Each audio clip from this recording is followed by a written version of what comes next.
What's going on, guys? Welcome back to the channel. Today I am working on my Jeep Wrangler.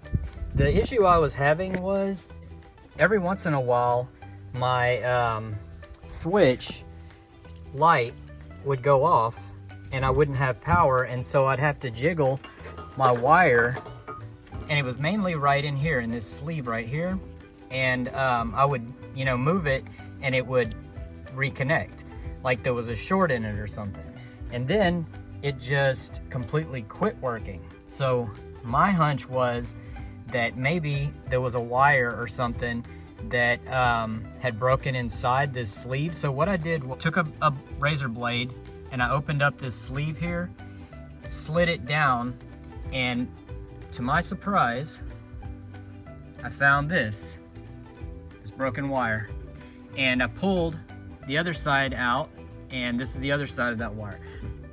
I was thinking about putting it in the shop, getting somebody to take a look at it, and I said, okay, let me just see if I might be able to save myself some money. This is my guess that that's my problem. And what I'm gonna do is connect those two wires back. I will, connect all these back together, and we'll see if that fixes my problem. And I'll let you guys know how it goes. Well, all right, there you have it. I went ahead and replaced, or actually just cut it right there. All right, so this was our problem. This is pretty common with Jeeps, from what I understand. You can see it's starting to bend right there. So every time you open and close your door, it puts pressure on these wires, and this is the wire that it happened to be this time. This may, this problem may occur again. Probably will, and now I will know how to fix it. Basically what it was is this wire kept bending and bending and bending, and then it eventually snapped. That's the reason why it started having a short in the wire, and then eventually once it cut, it wouldn't work at all. So that's whenever I knew that I needed to take it apart.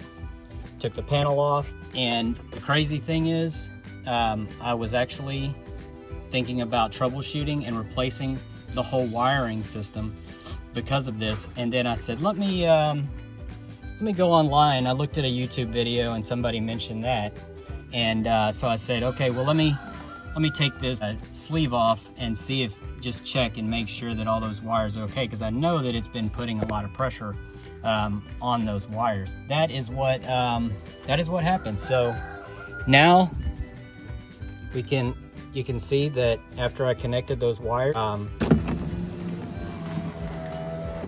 up, and then the other one is working as well. So that is all I have to do for now. May have to do this again, but just hope that this might help somebody. I know that I always go on YouTube first and check things anytime I have an issue, so I just wanted to possibly help someone else out. So that's all we got for now, so thanks.